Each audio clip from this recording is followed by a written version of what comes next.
All right, I think we'll go ahead and get started. Welcome, everyone. Thanks for joining us this morning. My name is Barbara Colombo, and I'm a professor and the director of the Health Law Institute here at Mitchell Hamline. We have over 100 participants joining us today, which is great. Today's event, which is co-sponsored by Gardner Law, is entitled AI in Healthcare, Adapting to World-Changing Technology.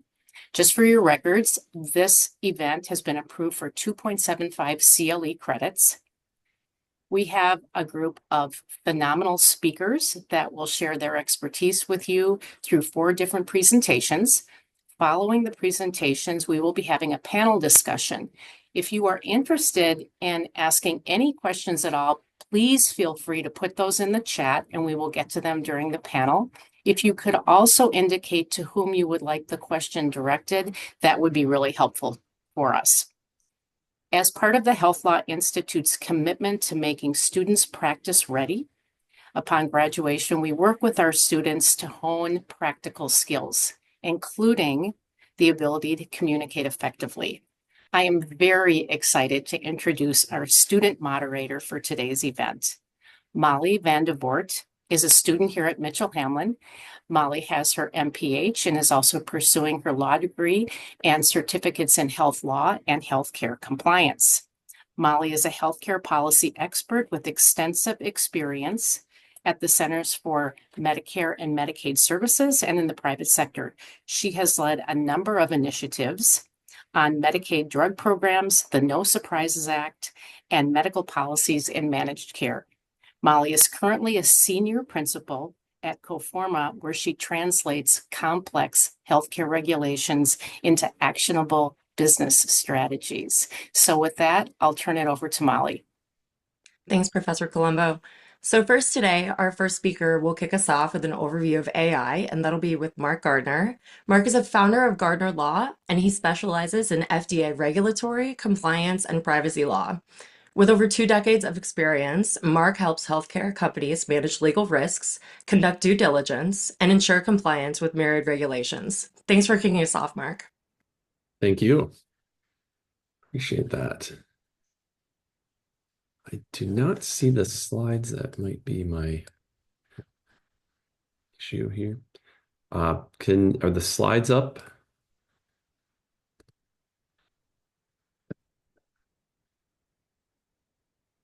We do not see the slides yet, Mark. Okay.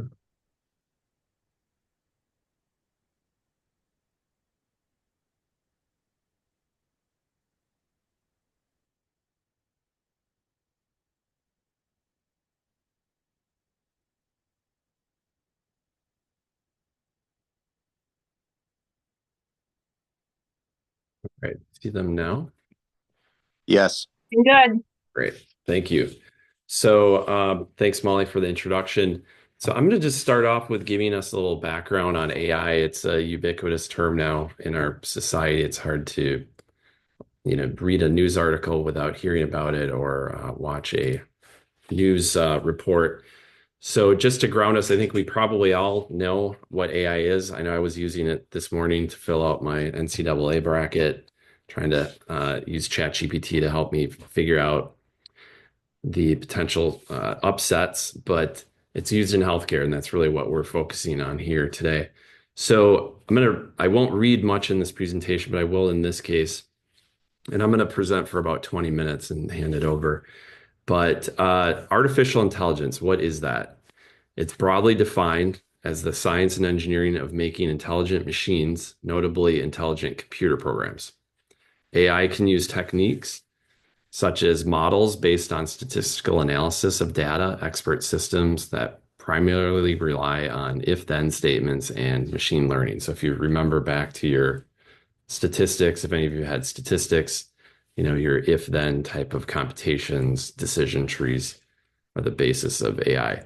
Machine learning is an AI technique, so now we're going like a layer down. It can be used to design and train software algorithms to learn from and act upon data. Software developers can use machine learning, and I'll call that ML. If you hear me say that, it's machine learning, to create an algorithm that is locked so that its function does not change or adaptive so that its behavior can change over time based on new data. So if you're using ChatGPT like I was this morning, that's an adaptive model that's incorporating new data, for example, on different basketball teams to hopefully help me prevail over my competitors in the tournament. And I think the tournament starts at 11 a.m. this morning, so hopefully you got your bracket in. Why is this important in healthcare? Where it's really especially important, it's not, AI is not at this point replacing practitioners. For the most part, I'll talk about some examples where it's definitely made some major inroads. But it is used in healthcare when there's an enormous amounts of data that are generated during the delivery of healthcare. So humans are not as good at keeping track of 1,000 data points compared to a machine like AI and machine learning. It can learn from real world use and experience that can improve its own performance. So in that sense, obviously, if you've been an attorney for 1 year versus 30 years, you're improving hopefully every year. AI kind of take that same concept, apply it to AI. It's actually improving as it goes along. Manufacturers are using AI and machine learning to innovate their products and to assist the providers in improving patient care. Some examples of how it's being used to assist providers and improve patient care. I'll just kind of jump around on this list a little bit, but assisting in diagnosing is a major one. If you remember Watson from IBM, that was something that was kind of we heard a lot about in the past. That was used, talked about, say, 10, 15 years ago about how that will assist doctors with diagnosing. Well, that's real today, and we don't need a supercomputer like Watson necessarily to do it. It's in the palm of your hand. I suspect many of you have gone on and maybe used AI even to try and see what your child has or what you may have. If you have certain symptoms, you may say, do I have the flu? I'm feeling these symptoms. Most of the tools will tell you, this is not an opinion when it comes to your healthcare. You should go and talk to your doctor, but it is actually quite useful. I know I've used it for doing that, and it can help you diagnose yourself. Doctors will call that Dr. Google, and obviously you should go and see a doctor if you have a problem. It can also help predict post-surgical outcomes. So if you've had a medical device implanted in you, and maybe it will help the doctor determine what the longevity of that device will be, or how it will help you, or when it will fail, perhaps. Remote surgery as well. There's a lot of applications used in surgery where it can help pinpoint where the place to cut, so to speak, is. And there's new applications constantly evolving. These are different segments where AI and machine learning are used. It's mostly radiology, and radiology is using a lot of technology to help diagnose and treat patients. Cardiovascular, so there's a lot of devices, for example, pacemakers and devices like that are so-called smart devices that are implanted in a patient and are constantly delivering information into the cloud, some center, perhaps at the company, perhaps at the provider's office, or both. And those data are then used to analyze what the body is doing. There's a mix up in this 1% is really evolving, and I suspect this list will look a lot different in 5-10 years. But right now, radiology is a major area. So like reading diagnostic scans, for example, which I have a picture here of the brain. If you're trying to detect a embolism in the brain, AI is a great place for that. But other areas, neurology, hematology, GI, urology, ophthalmic, clinical chemistry, ENT, dermatology, and more. All of these areas have a common denominator, which is generally looking at a lot of data and trying to find patterns in those data or to identify an anomaly. So I provide an example here of AI and machine learning where it's trying to detect an anomaly. And just to kind of make this story short. And this was taken from a New York Times article on AI and how the FDA regulates AI and some of the great things about it and some of the concerns. There's a physician featured here, and I'll just read this quote because it kind of cuts to the matter. He was actually seeing a patient, and it was a remote visit, and he started to feel like he was having a stroke. The doctor did while he was seeing his patient. And so he went to the doctor himself, and here's where it picks up. The image that was taken of his brain went to Greensboro Radiology, a radiology partners practice, and Radiology Partners is a massive user of AI, where it set off an alert in a stroke triage AI program. A radiologist didn't have to sift through cases ahead of Dr. Fagan's or click through more than 1,000 image slices. The one spotting the brain clot popped up immediately. So this doctor felt like he's having a stroke, went to the doctor. AI was used to analyze the 1,000 images of his brain, and it found the clot immediately. And the story goes on, and you can search this article on Google and read it. But it goes on to say that he was feeling better and wanted to return to work on Monday, and he took a week off before he went back to work. But if you're having a stroke and you don't have the clot detected quickly, you can die, and it's a matter of hours. And so, having a human try and look through 1,000 pictures versus having the AI, the computer, so to speak, find the clot in seconds, obviously that's a much better outcome.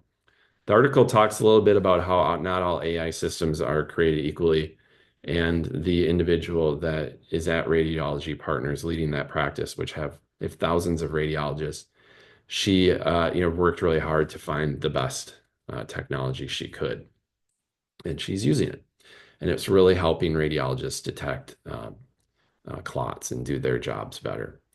And there's many other applications, as you can imagine, for AI when you're trying to detect a large amount of kind of trying to sift through a lot of data and find an answer. Here's the other side of the argument. It's not perfect, that's for sure. And in this case, again, I'll just read here. This was a tool that was used in a system. And these are cleared devices, by the way.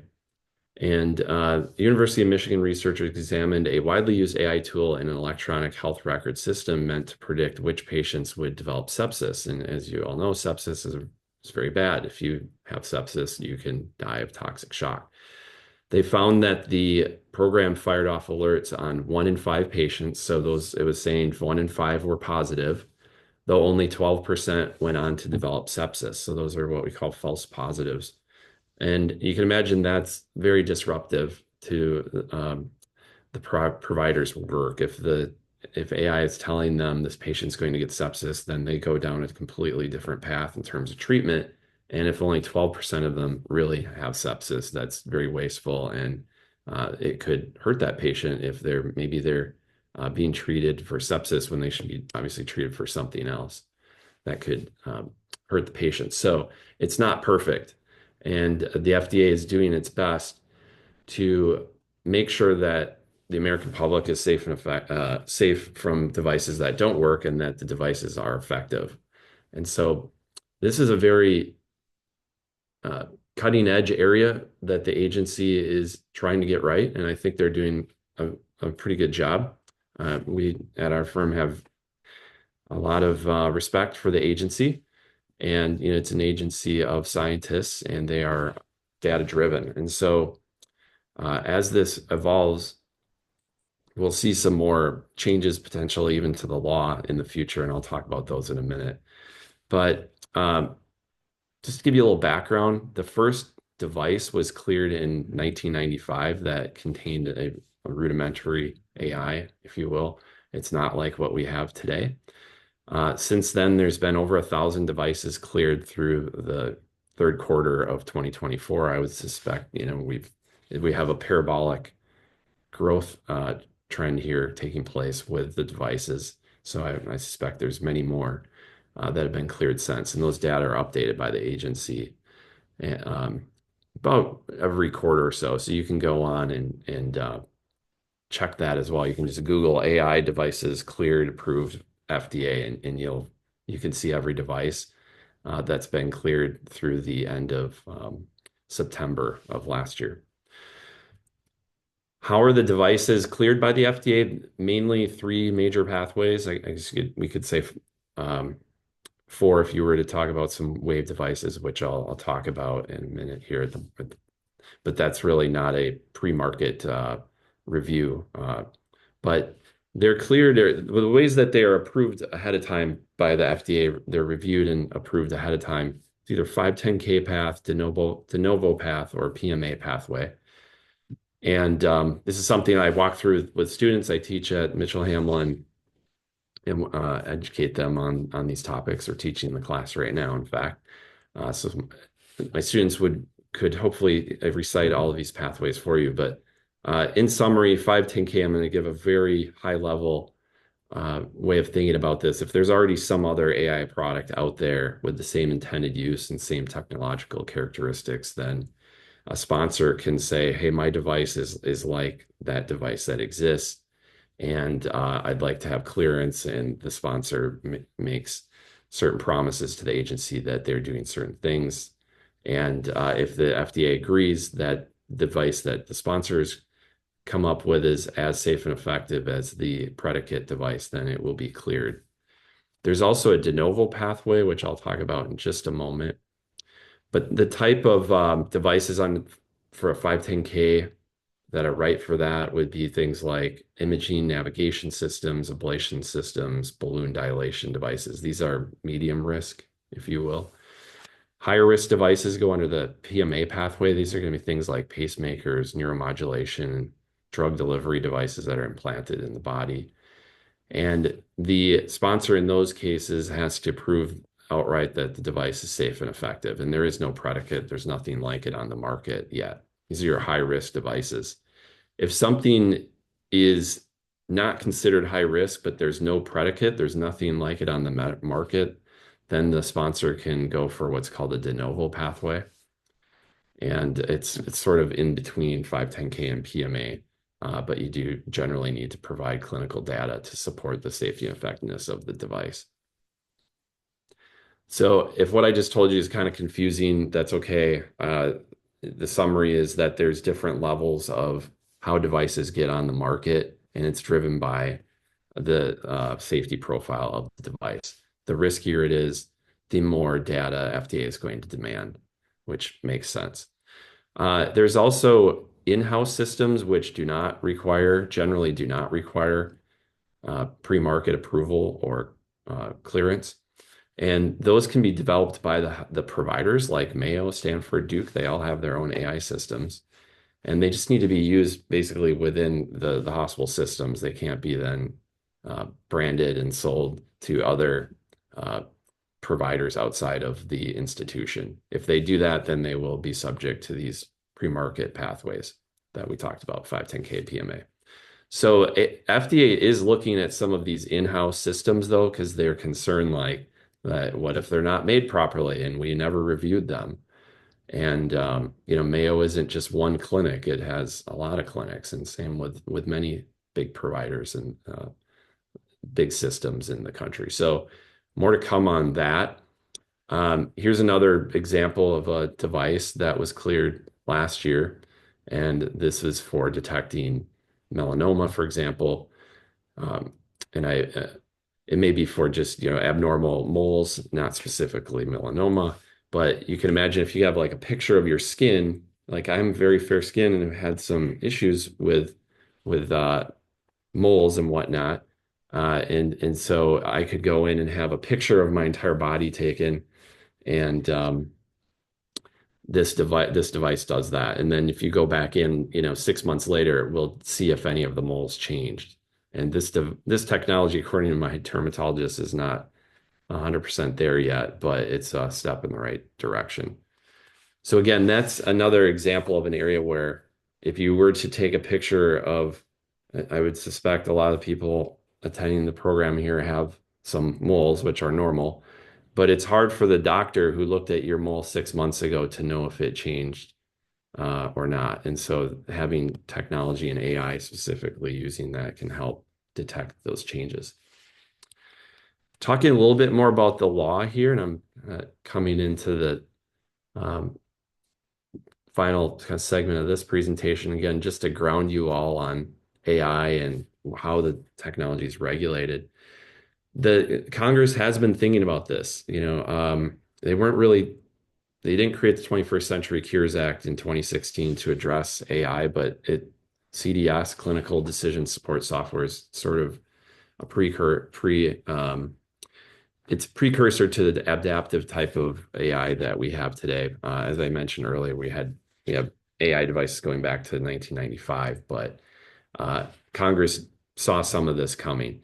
So they narrowed the scope of this specifically was talking about software. They wanted to encourage the inventors out there to continue to develop software, and they wanted to exclude some of it from being overregulated, if you will. And this is really Congress driving this. So I'll just read here this section 520 of the Food, Drug, and Cosmetic Act. They amended it to exclude certain medical software functions, including certain clinical decision support software, from the definition of a medical device. So that clinical decision support, I'll call that CDS.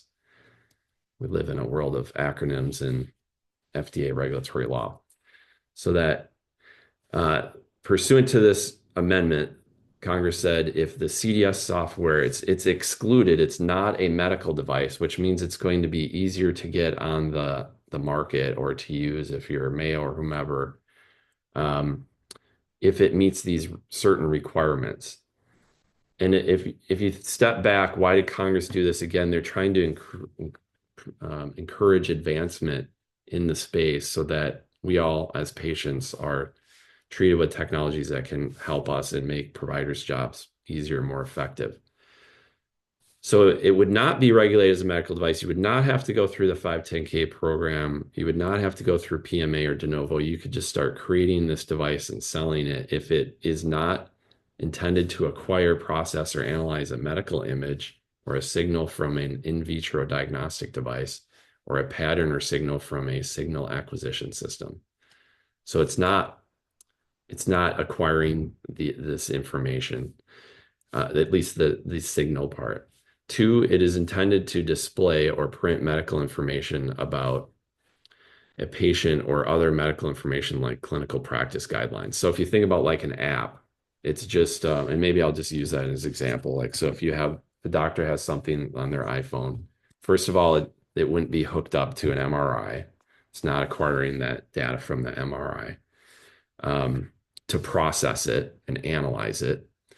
It could hook up to the MRI just to display the picture. And then 3, and we'd still be in bounds. It is intended to support or provide recommendations to an HCP an HCP is healthcare provider, about prevention, diagnosis, or treatment of a disease and condition. So it's just supporting the provision of a recommendation.